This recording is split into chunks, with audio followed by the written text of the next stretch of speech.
Buenas noches, hermanos. El Señor les bendiga. Póngase de pie, por favor, para entregar este tiempo en manos del Señor. Padre, te agradecemos por tu bondad. Bendito eres.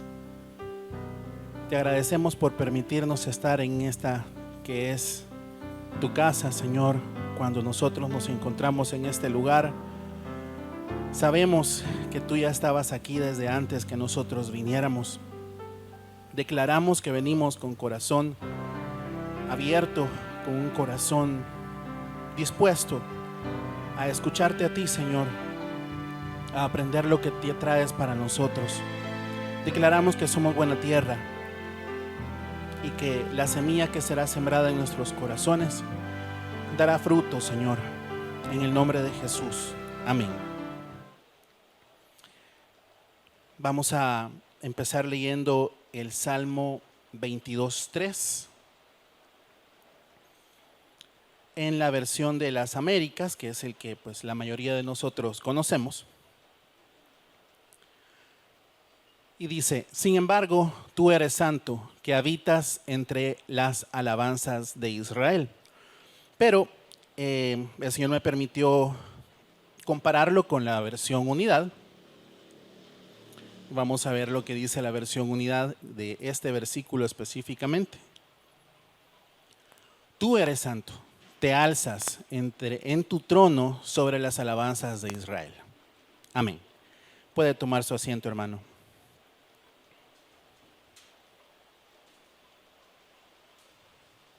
Si me ve temblar, no voy a creer que está temblando. Oiga, soy yo. Y quiero contarles algo que me sucedió aquí, de hecho hace como 2 semanas.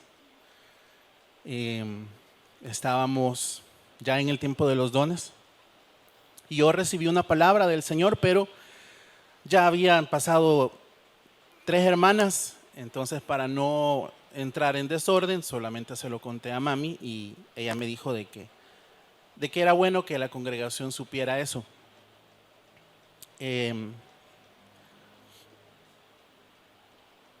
Lo que yo recibí en ese momento fue que el Señor me hizo preguntarme: acabamos de terminar la alabanza y sabemos que en la alabanza, o por lo menos lo que sabíamos era que en la alabanza el Señor se mueve, ¿verdad? Era el término que nosotros conocíamos. Y en ese momento el Señor me hizo preguntarme: ¿por qué la alabanza tiene que terminar con los cantos? ¿Por qué no puede continuar en la prédica, en la palabra? Y me recordó a 2 hermanas que ya están en la presencia del Señor. Una de ellas es la abuelita del hermano Marlon y la otra es la hermana Inesita. En alguna ocasión, cuando yo estaba pequeño, yo vine de 14 años acá, me tocó sentarme cerca de la abuelita del hermano Marlon y ella era en la prédica, hermanos. Creo que pocos de los que están acá, el hermano Bernal seguro la recuerda, todos. Ella seguía alabando y adorando en medio de la prédica. Y la hermana Inesita era otra, y eso sí la recordamos muchos. En medio de la prédica, amén, aleluya, gloria a Dios. Y el Señor me confrontó y me hizo darme cuenta que esa no es la actitud que yo estaba teniendo en la palabra, porque decidía que la alabanza terminaba con los cantos y entonces entraba a una etapa del culto en donde mi cerebro dejaba de alabar y entraba en modo de estudiante, correcto.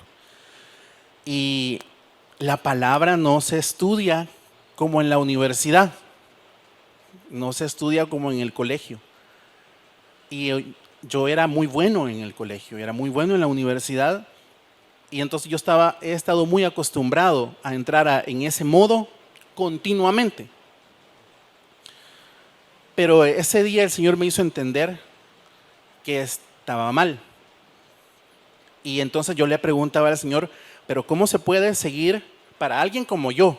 Yo entiendo a la hermana Inesita, entiendo a la abuelita del hermano Marlon, que tenían una personalidad que era de Dios, pero ya ellas se traían eso. Yo no soy tan expresivo. En general, no solamente en la palabra, en la vida. Yo normalmente soy así. Bueno, el hermano Edwin sabrá que a veces él cuenta algo que es muy divertido y si habremos 5, 4 se ríen y yo no. Pero porque ya a las 3 horas estoy en la casa y me empiezo a reír yo solito y me pregunta así, ¿ni qué te estás? Es que acabo de entender el chiste que contó el hermano Edwin. Me da trabajo como procesar ciertas cosas. Entonces yo le preguntaba, pero ¿cómo yo, José Elmer Castillo, puede ser similar a esas grandes mujeres de Dios con mi personalidad? Y entonces me hizo darme cuenta que eso es algo constante en la palabra. No es algo que existe solamente en ese Salmo 22:3. Y entonces me llevó a la unidad y entonces entendí. Uno entiende el movimiento, o por lo menos yo sí me lo imaginaba, como un aire que se paseaba entre nosotros. Pero usted se recordará lo que el pastor nos ha explicado cuando el Señor se levanta de su trono.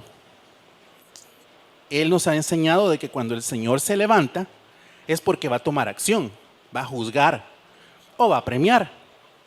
Entonces entendí que en ese momento, si nosotros continuamente mantenemos esa alabanza en nuestros corazones, y ahí fue donde lo entendí, es en el corazón, no es en el cuerpo necesariamente. Claro que del corazón, de la abundancia del corazón, habla la boca. Eventualmente ya me va a empezar a escuchar ahí uno que otro amén. Pero entendí que empezaba en el corazón, que era la actitud ante la palabra, y así es como se llama el mensaje que el Señor me está permitiendo entregarles, la que debía de cambiar en mí. Y entonces, pero yo le preguntaba al Señor, ¿cómo puedo yo desarrollar esto continuamente? Y el Señor me hizo hacerme 3 preguntas. La primera es, ¿cómo vengo a la iglesia? ¿Con qué actitud vengo yo a la iglesia? Y me di cuenta que es la misma actitud con la que David empezó ese salmo. Si nos vamos al Salmo 22:1, por favor.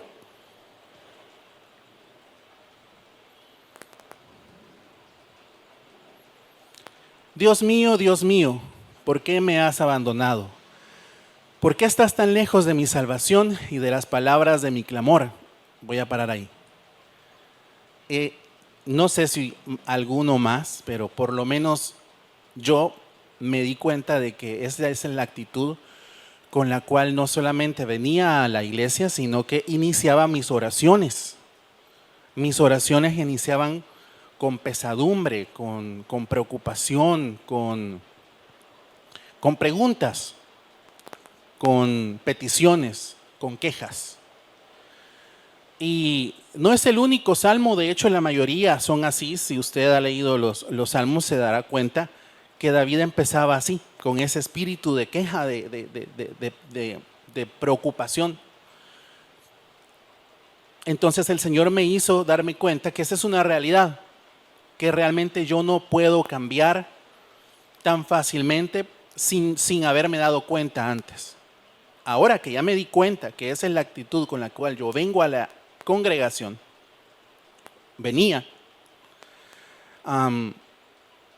puedo yo cambiarlo, porque las actitudes pues pueden ser reactivas o proactivas, pero lo primero era darme cuenta cómo venía. Y esa es la actitud y esa es la forma como el Señor me hizo darme cuenta que yo venía a la congregación. El versículo 2, por favor. Dios mío, de día clamo y no me respondes, de noche, pero no hay para mí reposo. eso a mí me abrió los ojos, porque sin querer, sin voluntariamente querer presentar ese rostro, pero en mi corazón venía yo de alguna forma esperando un cambio en alguna de las cosas que he puesto delante del Señor. Y no sé si le ha pasado a usted, pero se lo comparto porque eso es lo que el Señor me permitió ver para entender cómo es que yo puedo traer una actitud diferente al escuchar la palabra. Ahora, vámonos al versículo 3, por favor. Ahí me di cuenta que el mismo David se obligaba a cambiar su actitud. Sin embargo, tú eres santo, que habitas entre las alabanzas de Israel. Y él empieza ese juego entre quererse convencer de quién es Dios, recordar su palabra, recordar su naturaleza. Y luego, y en el versículo 4, 5, 10, él regresa y retoma un poco su petición. Pero esto me permitió a mí entender cómo venimos a la iglesia algunos. Con qué actitud venimos antes de escuchar la palabra, antes de entonar un canto. Y eso afecta. Ya vamos a entender un poquito más por qué. Afecta nuestra tierra. Le adelanto eso que el Señor me hizo entender. Afecta nuestra tierra. Ahora, eso sucede antes de la palabra. ¿Qué sucede durante la palabra? Si usted recuerda la vida de Job, bueno, yo lo primero que supe de Job era que era un hombre justo. Y hasta esa época en mi vida, yo asumía que Job era una persona, pues, el mismo Dios lo describió como perfecto. Y en el versículo 21 del capítulo 1 de Job, es lo que normalmente recordamos de Job. Es como el primer recuerdo que yo tengo de Job. Su famosa respuesta, cuando sus amigos empezaron a atacarle y a condenarle. Desnudo salí del vientre de mi madre, desnudo volveré allá. El Señor dio y el Señor quitó, bendito sea el nombre del Señor. Eso es lo que yo primero recordaba acerca de Job. Y hasta ahí yo creía que Job era un hombre perfecto. Entonces, pero eso me ayudó a entender que si alguien como Job, que había pasado todo lo que todos sabemos, tuvo la capacidad de bendecir el nombre de Dios, pues desde luego yo también puedo. ¿Y cómo lo puedo hacer en medio de la palabra, en medio de la prédica? Vámonos a Job capítulo 3, versículo 1. Y ahí me di cuenta que Job era como todos nosotros. Después abrió Job su boca, dos capítulos, y maldijo el día de su nacimiento. Y me tardaría mucho tiempo si leemos todo. Yo creo que la mayoría de nosotros lo sabemos. Pero ahí quiero detenerme un poco y hacerle la pregunta que yo me hice. ¿Qué hago durante la palabra? ¿Alabo a Dios? ¿Solo observo o critico? Y por crítica me refiero también no solo al predicador, sino a la misma palabra. Porque en ocasiones me ha pasado de que en teoría yo recibo la palabra con gozo, pero no la aplico porque no la veo dirigida hacia mí. La veo dirigida hacia otros hermanos. Entonces yo ahí no entro. Entonces la acepto porque digo, sí, eso es verdad. Amén. Pero yo no soy ese. Entonces no la aplicaba. Y ahora lo vamos a ver ya de una forma más gráfica, por lo menos para mí, el Señor me hizo recordar también la parábola del sembrador. Y entonces Él me preguntó, o Él hizo que me preguntara, ¿cómo me comporto en la palabra, en el tiempo de la palabra? Si nos vamos a Mateo 13, versículo 8, por favor. Mateo capítulo 13, versículo 8. Dice, y otra parte cayó en tierra buena y dio fruto. Algunas semillas a 100 por uno, otras a 60 y otras a 30. Y ese es creo que es el target que todos buscamos, ¿verdad? Nosotros esperamos que la palabra nos dé ese 30, ese 60 o ese 100. Pero ¿por qué no? ¿Por qué no sucede? Veamos el versículo 4, por favor.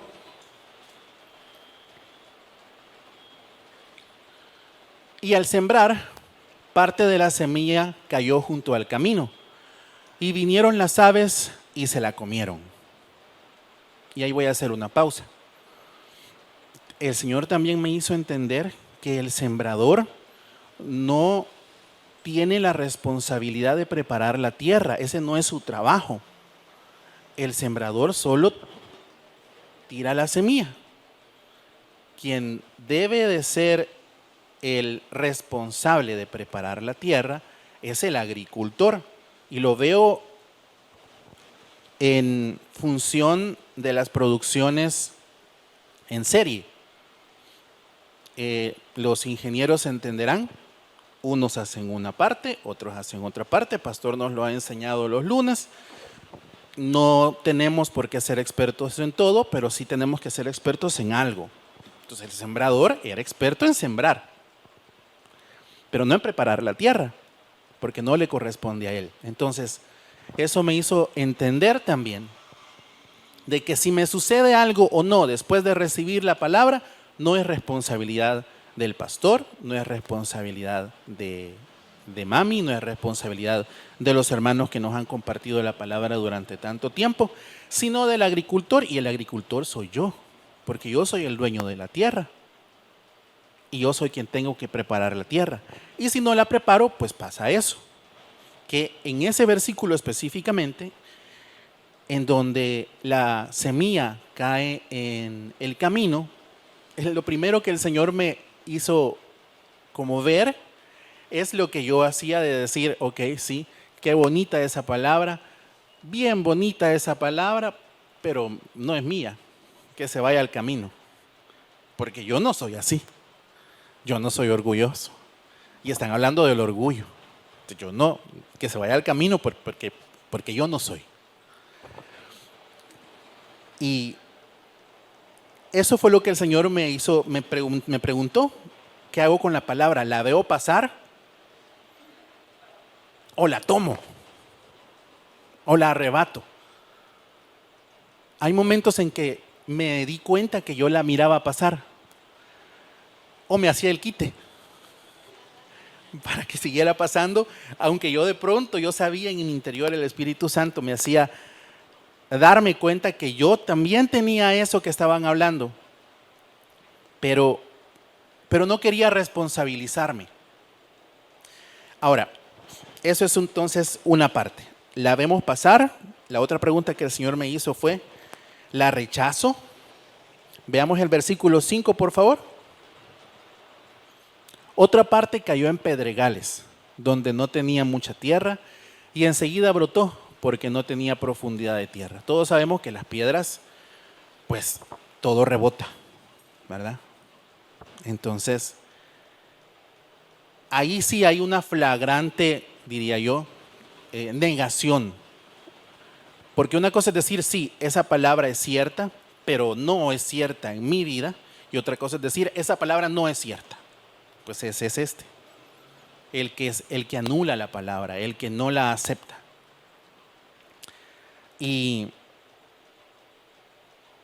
si vemos el versículo 20, que es la explicación que le da a los discípulos acerca de ese versículo, Y aquel en quien se sembró la semilla en pedregales, este es el que oye la palabra y enseguida la recibe con gozo. Sigamos con el 21, por favor. Pero no tiene raíz profunda en sí misma, sino que solo es temporal, y cuando por causa de la palabra viene la aflicción o la persecución, enseguida tropieza y cae. Entonces el Señor me recordó la palabra rechazo, porque una cosa es aceptarla y decir que sí es cierto, pero cuando ya toca ponerla en práctica, ya no es cierta. Si nos hablan de sembrar, les voy a hablar de algo que a mí me afecta. Me afectaba. En la casa, la gerente de siembras es mi esposa, porque yo sé que ella es buena para eso. En todo, regalos, su familia, ella me recuerda de los cumpleaños de mis papás. Entonces, es una debilidad que tengo que trabajar. Pero debido a esa debilidad, cuando hablan de ser generoso, en el momento a mí no me van a, o a ninguno de nosotros vamos a decir, no, pastor, eso no es cierto. Nos llevamos la palabra, pero a la hora de ponerla en práctica, ahí la rechazamos, porque ya la negamos y ponemos delante de la palabra nuestros argumentos, lo que aprendimos de nuestra casa, nuestros hábitos, pero eso genera que la palabra no dé fruto.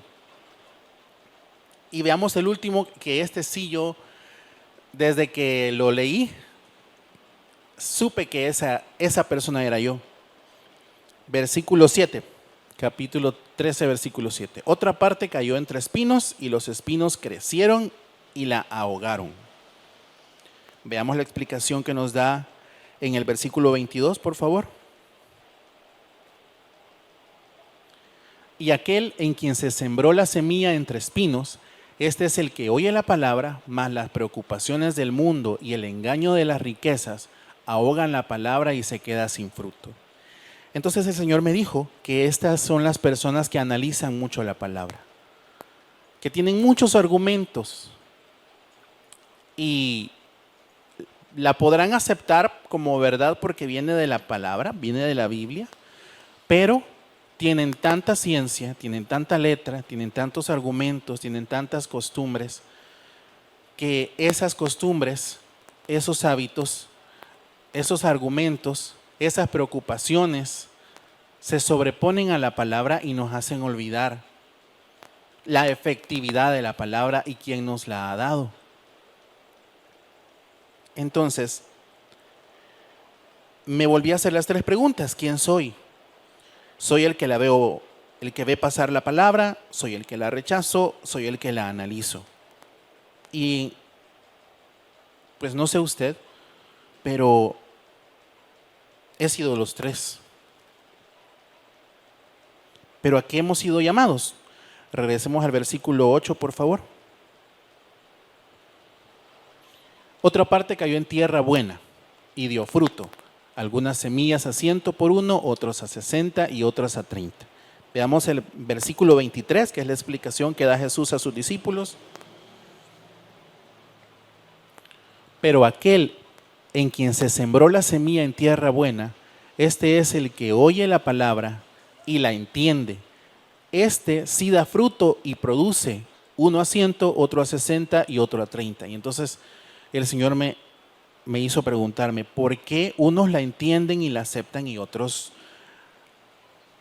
en lugar de utilizar el tiempo que utilizó Él en entenderla, ese tiempo la utilizó en juzgarla, en analizarla y en pensar por qué a mí no me aplica, en lugar de pensar qué de lo que me están diciendo me aplica y llevarme algo, una tarea? Entonces, si regresamos al versículo 19, por favor. A todo el que oye la palabra del reino y no la entiende, el maligno viene y arrebata lo que fue sembrado en su corazón. Y este es aquel en quien se sembró la semilla junto al camino. Entonces ahí el Señor me hizo entender que para que el maligno venga y me arrebate una semilla, quiere decir que no la atesoré, que no la guardé, que no la... El hermano Marlon hace ya años creo, nos dio una palabra que era atesorando la palabra. Y eso fue lo que recordé cuando vi esto. Para que el enemigo pueda robar algo, es porque estaba descuidada. ¿Qué es lo que tengo que hacer entonces? Atesorarla. Y la palabra atesorar me llama a mí a dos conceptos. El concepto del valor, porque los tesoros son valiosos, y el concepto del guardar, del resguardar. ¿Qué valor le damos a la palabra? ¿Qué valor tiene en nuestro día, en nuestra semana, si usted quiere? El martes y el jueves, el domingo. Si pusiéramos en una balanza o le pusiéramos un valor, yo soy de números, perdone, pero así es como yo entiendo las cosas más fáciles. Si yo le pusiera un valor al tiempo de esta palabra, al tiempo de la palabra del jueves, y la comparo con el valor que le doy al tiempo de mi trabajo, al tiempo de la televisión, al tiempo del deporte, del celular, usted tendrá su propio, lo voy a llamar así, su propia competencia. Cada uno de nosotros sabemos qué es lo que nos llama más, qué es lo que podríamos hacer. Me hicieron una pregunta una vez en una entrevista de trabajo. ¿Qué podría hacer usted si el dinero y el tiempo no fuera problema? ¿Qué podría hacer usted incluso pagando para poder hacerlo? Y me tomó un tiempo y después pensé editar videos. Porque para mí eso es divertido. Editar un video para mí eso es diversión. Entonces me di cuenta que eso era algo que yo atesoraba. La pregunta es, ¿qué atesoramos? Y si su respuesta no es la palabra, pues seguramente habrá que sacar eso para poder ubicar la palabra en su lugar. Ahora, hasta ese punto ya había entendido con qué actitud venía a la iglesia y con qué actitud recibía la palabra. Ahora, ¿con qué actitud me iba después de haber escuchado la palabra? Vámonos, por favor, a Mateo 13, versículo 10 y 11.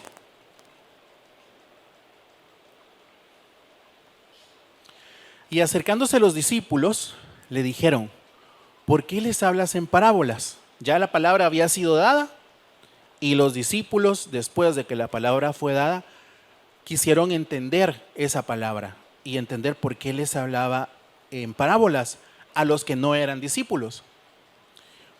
Y el Señor le responde: porque a vosotros se os ha concedido conocer los misterios del reino de los cielos, pero a ellos no se les ha concedido. Y entonces el Señor me hacía que yo me preguntara: ¿soy de los que se le ha concedido conocer los misterios del reino o soy como los simpatizantes que llegaban a escuchar la palabra? Todos sabemos y todos lo hemos escuchado de parte de nuestros pastores, porque Jesús les daba de comer, ¿verdad? Y entonces ellos se iban y no entendían. Vamos al versículo 15, por favor. Porque el corazón de este pueblo se ha vuelto insensible y con dificultad oyen con sus oídos y sus ojos han cerrado, no sea que vean con los ojos y oigan con los oídos y entiendan con el corazón y se conviertan y yo los sane. Así es que tenemos a dos grupos de personas. Los que después de la palabra quieren entenderla y los que al escuchar la palabra no la entienden porque se volvieron insensibles y por lo que comentaba antes, ya no la atesoraron. De pronto más de alguno de los que escuchaba como simpatizante sí le llamaba la atención, pero como no la atesoró, entonces su recuerdo de lo que había aprendido en su educación judía anulaba la palabra que Jesús les había dado. O no los hacía acercarse más a Él. Porque también sabemos que no eran solo 12. Los apóstoles eran 12, pero también sabemos que tenía otros grupos. Entonces, el Señor me hacía preguntar si yo era de los que al terminar la palabra hacía mi tarea y trataba de ver cómo esa palabra me debe de afectar a mí. ¿En dónde? ¿En qué parte de mi vida esa palabra me debe de afectar a mí? Y entonces el Señor me hizo otra pregunta, o hizo que yo me hiciera esta pregunta. ¿Cómo hago entonces para que la semilla dé fruto? Y que yo comprenda la palabra y que dé fruto.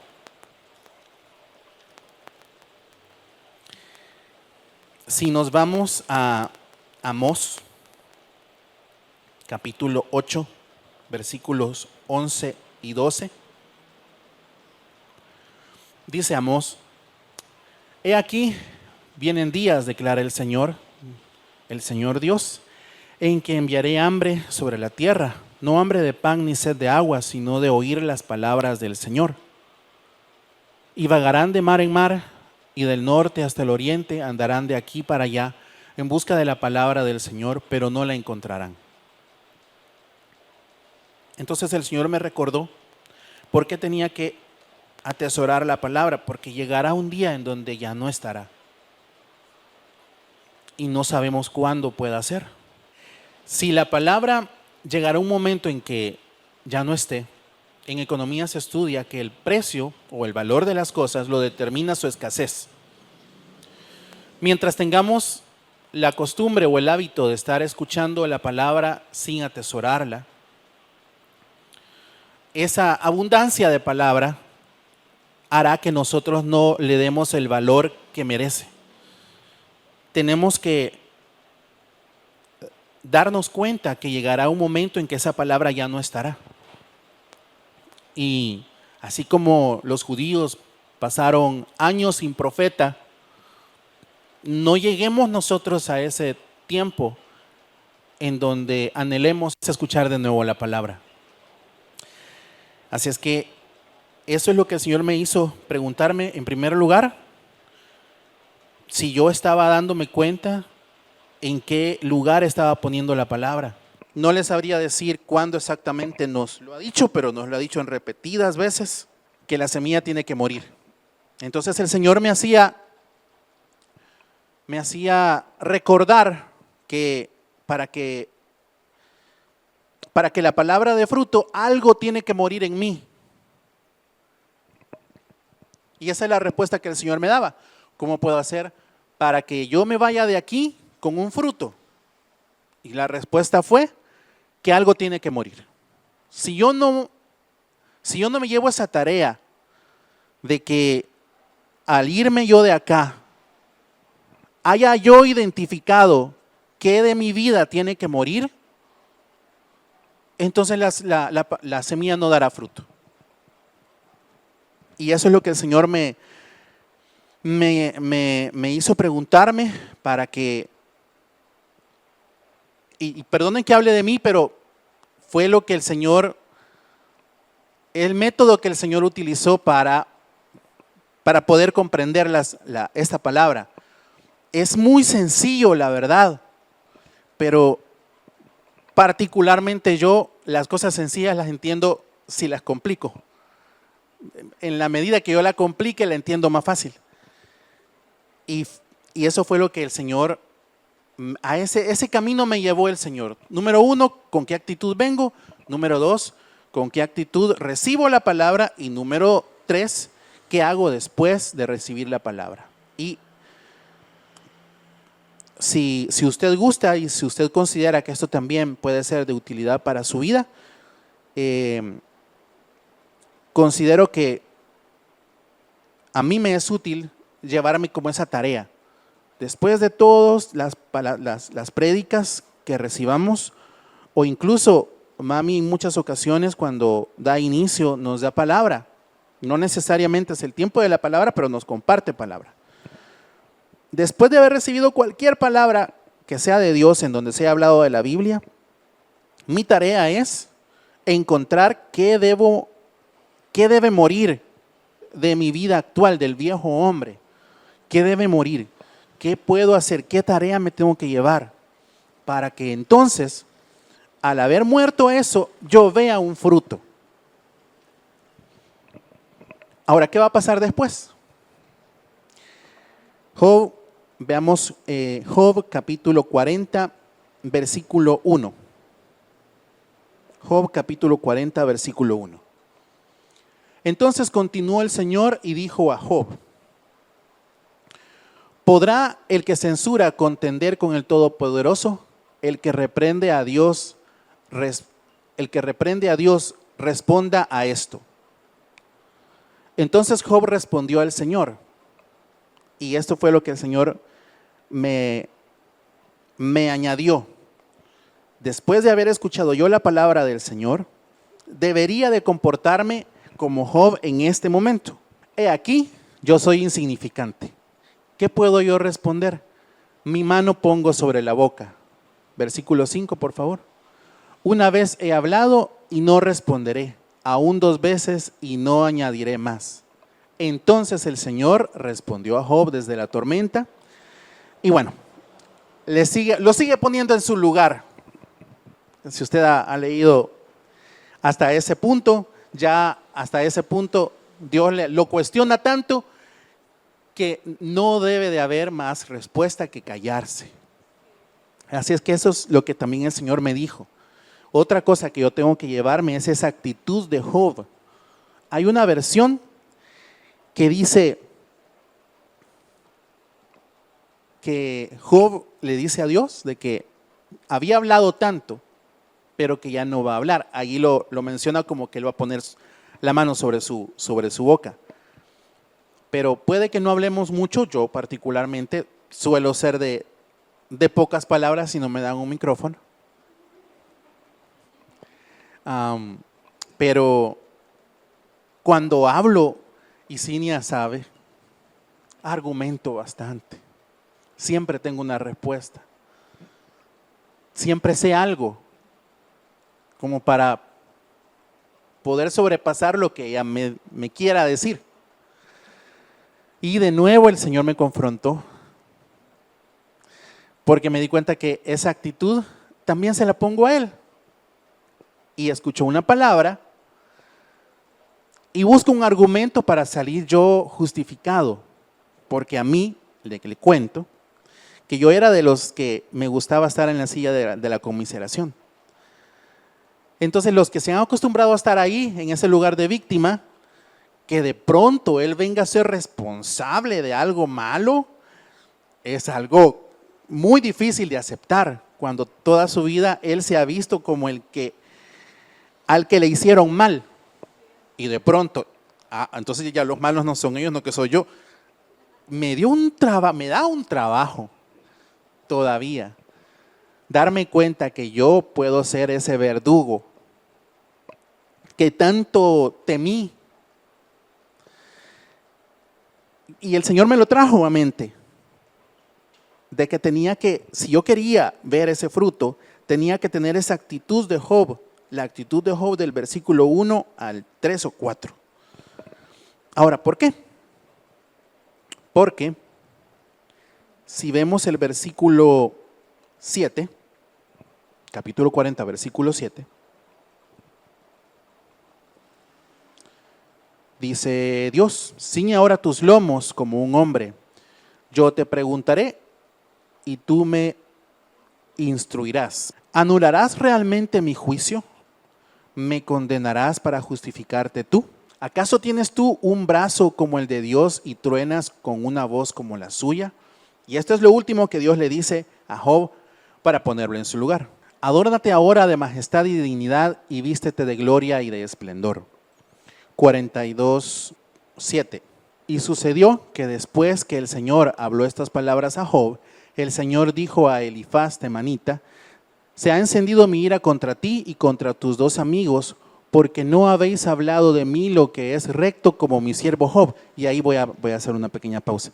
Realmente Job dijo lo correcto, dijo lo recto de Dios. Pero mire cómo Dios lo cubre delante de los que lo estaban avergonzando y de los que lo estaban acusando.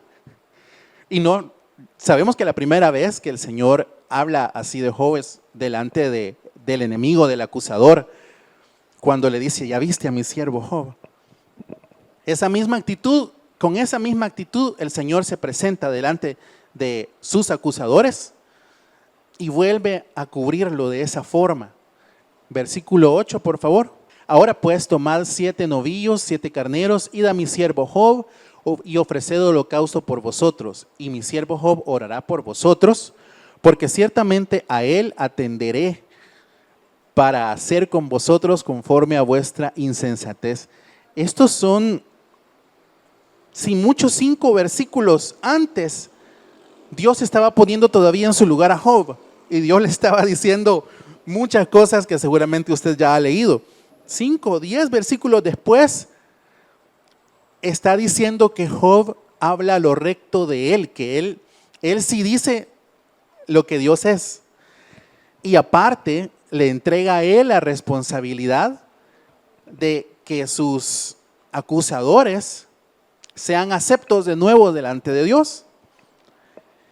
Y luego, en el versículo 10, y el Señor restauró el bienestar de Job cuando éste oró por sus amigos, y el Señor aumentó al doble todo lo que Job había poseído. Y eso fue lo que el Señor me enseñó al final.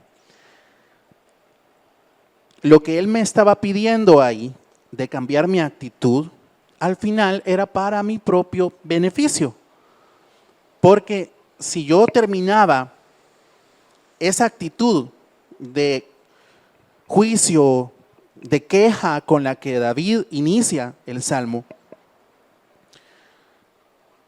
retomo la actitud de Job, de humildad, de arrepentimiento, y obedezco la voz de Dios, voy a terminar como David termina el Salmo. Vámonos al Salmo 22:19. Pero tú, oh Señor, no estés lejos. Fuerza mía, apresúrate a socorrerme. Libra mi alma de la espada, mi única vida de las garras del perro. Sálvame de la boca del león y de los cuernos de los búfalos. Y ahí sigue. Ya él exaltando a Dios, dándole a él su lugar, de que Él es su defensor, de que Él es su ayudador, y ahí ya no habla de sus problemas con los que inició el Salmo. Ya habla de la bondad de Dios, ya habla de la grandeza de Dios y de sus virtudes. Así es que eso fue lo que el Señor me enseñó ese día, recordando a la abuelita del hermano Marlon, a la hermana Inesita, que eran 2 personas que habían más, muchas más, y siguen habiendo, pero cuando las recordé, recordaba el gozo con el que recibían la palabra. Y me confrontó mucho, como les acabo de compartir, no solamente en mi vida espiritual, sino también conyugal. Así es que si esto también les sirve para poder tener como una técnica de cómo recibir esos frutos, hágase también esas preguntas. ¿Cómo viene a la iglesia? ¿Cómo se comporta delante de la palabra? ¿Qué actitud tiene en el momento de estarla recibiendo? Y luego, ¿cómo nos vamos de su presencia? ¿Cómo nos vamos de acá? ¿Nos vamos molestos? Pastor nos ha enseñado que tenemos que irnos así, pero porque nos damos cuenta que nosotros somos esa persona. No molestos contra la palabra, ni molestos contra el que nos entregó la palabra, sino molestos porque todavía no hemos llegado a ese nivel que Él espera de nosotros, pero con el compromiso de darnos cuenta que tiene que morir en nuestra vida, con esa humildad de Job para reconocer su posición delante de Él y con la humildad también de empezar a obedecer la palabra de Dios, por dura que fuera, porque no creo que haya sido bonito estar orando por una cantidad de gente que lo estaba acusando durante más de 30 capítulos. Y eso es lo que el Señor me mostró. Espero que el Señor también le haya hablado a usted. Vamos a recoger la ofrenda, por favor. Cierre sus ojos. Señor, te agradecemos por tu bondad, por tu fidelidad. Te agradecemos, Señor, porque tú eres fiel y para siempre es tu misericordia. Bendito es tu nombre. Declaramos, Señor, que este acto de entregar las ofrendas, tú ya lo viste, ya viste nuestros corazones. Espíritu Santo, te pedimos que seas tú quien nos convenzas de juicio, justicia y de pecado, para que cada día nos acerquemos más a lo que tú esperas de nosotros, Señor. En el nombre de Jesús. Amén.